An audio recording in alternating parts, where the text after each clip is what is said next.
All right, it is halftime. We're moving into our weekly conversation with Bob Holt, sports writer extraordinaire, Arkansas Democrat-Gazette. And Bob, I wonder, I don't know if you were watching the College World Series game last night. I'm just guessing you might have been.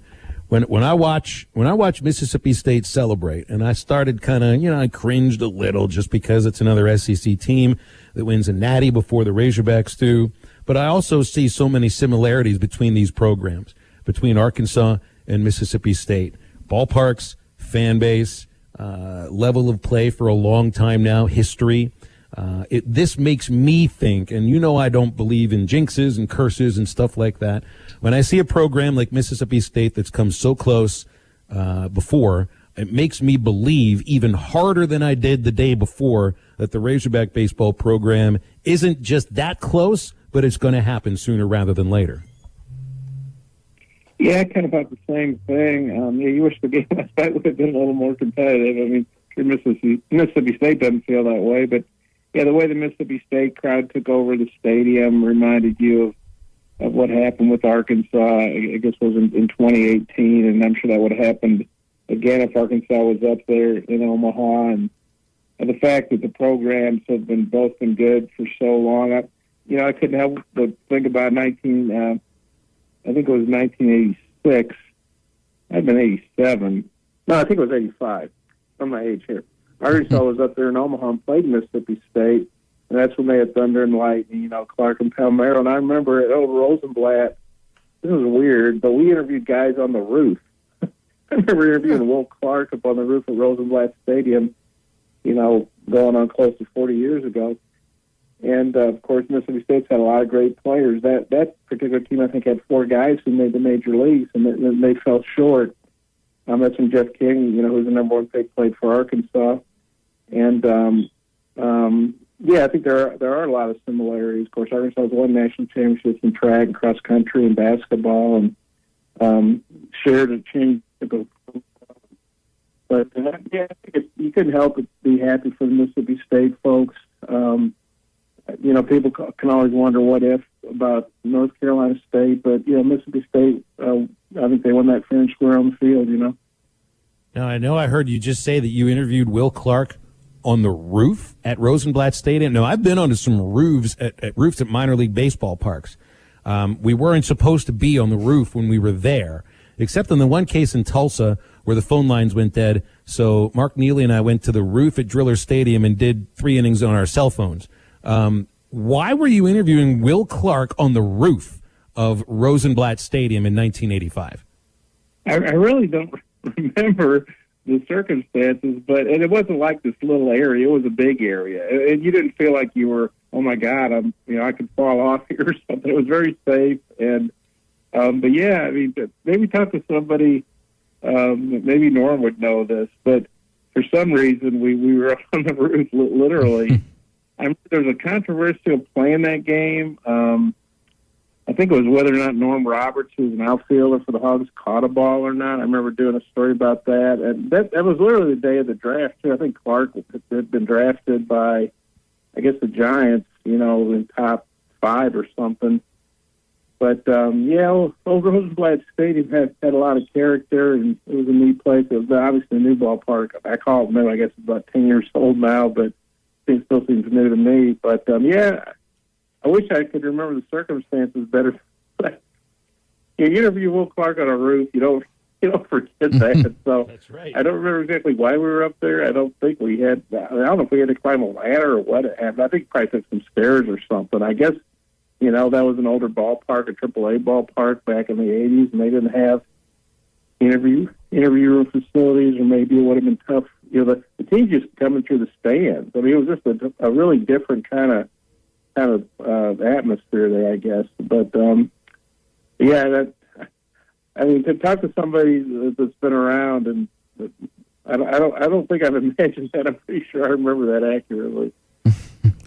Well, Bob, for any Razorback fan that's still a little jealous or, I guess, down that it obviously wasn't their year and State won, can they at least take some gratitude in knowing that at least Ole Miss has to hear about it now for the end of time, that State was able to win one first before Mike Bianco and his great team? Yeah, and of course, Ole Miss is known for getting the regionals and maybe getting the super regionals, just having trouble getting to Omaha. I think maybe they've been there once or something, right? So Phil probably knows that better than I do. But yeah, I'm sure the Ole Miss fans were not rooting for the Bulldogs the last night. We're pulling for Vandy, but I think it was the eighth national championship that the SEC sponsors teams in that won. I guess I saw some people talking about Kentucky Rifle, but that's not an SEC sport. It seems like a natural for SEC country to have rifles, but they're hunting and fishing or something. But I think if you're an SEC person, you like to see the league do well. Frank Burroughs always had the saying that a rising tide raises all boats. Basically meaning if your conference is doing well, it's good for everybody. I mean, people may like Alabama football, maybe sick of Alabama football, but that brings a lot of attention to the SEC, and they may, be sick of Kentucky basketball, but it elevates everybody usually when Kentucky's doing well. Big 12 has been hurt against Texas football, haven't been very good. I mean, Oklahoma's really good, but, they need, honestly, for the Big 12, they need Texas to be better. And, Pac-12 needs USC, to be a flagship program for them, because those are the programs people, know about, around the country. The ACC needs Florida State. So, but yeah, I'm sure Ole Miss fans are, when Mississippi State and Ole Miss alums, work together and eat lunch together, whatever, I'm sure the Bulldogs are going to have a lot of fun talking about that national title. They're Ole Miss people.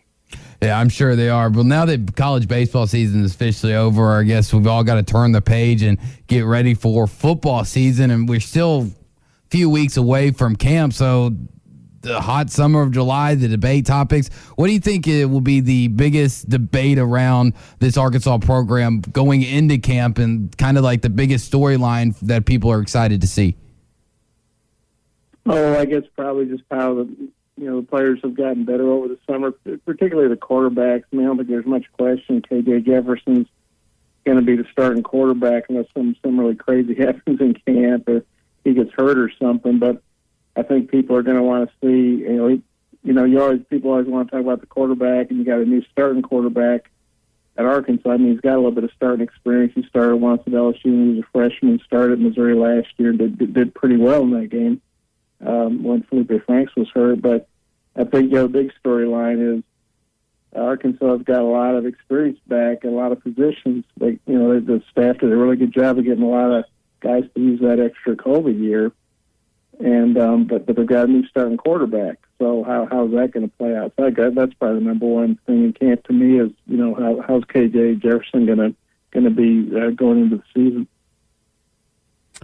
Bob, looks like Trey Knox is ready to go, and I mean in the words of NIL, he is the first Razorback athlete to sign a sponsorship deal, and it's with PetSmart. It is a social media focused partnership with Trey Knox and PetSmart to highlight his love of his husky, whose name is Blue. So this is just the first of a flood. And I mean, everybody knows Trey Knox if you're a Razorback football fan, but he's coming off of a year where, you kind of forgot him for a little bit. So if he's the first to sign, man, this is going to be a flood coming shortly, isn't it? Yeah, I just saw that press release. Good for Trey, good for anybody. But that same thing entered my mind. You would have thought if a receiver at Arkansas, or probably any athlete at Arkansas, first guy to get a deal would probably be Traylon Burks, because he had such a big year. But to me, what this tells you is a lot of athletes in a lot of sports are probably going to be able to benefit from this to different degrees. Some people are going to make more money than others. But, I don't know if Burks has dogs or cats or whatever, but obviously there was some kind of connection with Trey Knox and being a dog lover and all these kinds of things. And, this is just the start. I'm actually going to have a story about that tomorrow, about how Arkansas is approaching this. But I think you're going to see athletes in all kinds of different sports getting deals and endorsement deals through this. And let's see, some's going to be for a lot of money, some might just be for spending money. But if you're a baseball player, for instance, you're probably not on a full scholarship. if you get some kind of endorsement deal, that basically could help you pay for school. Mm-hmm. Oh, and I'll tell you what, Bob, I was talking about this with somebody earlier. Maybe we can close on a thought here. I think if we were to separate baseball from the other two sports that we focus on so much, I think NIL will help SEC baseball, Arkansas baseball compete in ways that they don't necessarily have to, you would think, against some of the other leagues in college baseball. Because, look, you got great programs out west that nobody cares about, that have hundreds of fans that are in the top 10 at their games. You come out here to the Southeastern Conference and 10,000 person crowds in sometimes 5 different stadiums in this league on a weekend. So, if you're a high school baseball player and you're going to go play in college and you think, well, I'm not going to get my full scholarship, so might as well go make some money. This is the place to do it. It's not California. In fact, California to me would be the last place because nobody cares about college baseball there enough for anybody to make any money off of it. Yeah, I mean, all you got to do is look at that game last night, and there was probably 20-something thousand Mississippi State fans there, and most of whom I assume made the trip from the state of Mississippi. There might have been some Mississippi State alums in Nebraska or Iowa or Missouri, wherever, that didn't have to go as far. But yeah, and there's so many different ways for athletes to benefit from this. I mean, it wouldn't have occurred to me about Trey Knox or anybody doing a deal with PetSmart, but athletes are going to have opportunities to do camps, lend their names to camps. You might just be lending your name to it. It also could be you taking part in it. You can endorse local businesses. You could do, signings, appear at stores and stuff, the kind of things that pro athletes have done for a long time. Well, now college athletes will be able to do that. And so, when you think about all the different products, I mean, if you have a soccer ball or soccer apparel, well, you're not going to have a football player endorse that. You're going to have a soccer player do it. Or if you got gymnastic equipment or softball equipment or just whatever, I think there's going to be a lot of opportunities. I'm not saying everybody's going to get $50,000 or something, but I think there's going to be a lot of opportunities for a lot of athletes to take advantage of this. And we know there's a lot of Arkansas athletes in small Arkansas towns. And that player may be a backup player on football, for instance. Well, that town, that guy may be a hero.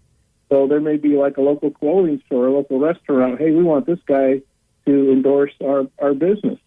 And you might say, well, gosh, that guy doesn't even start. Well, yeah, but he's from our town, and we haven't had that many Razorbacks. So there's a lot of different angles to look at this thing from.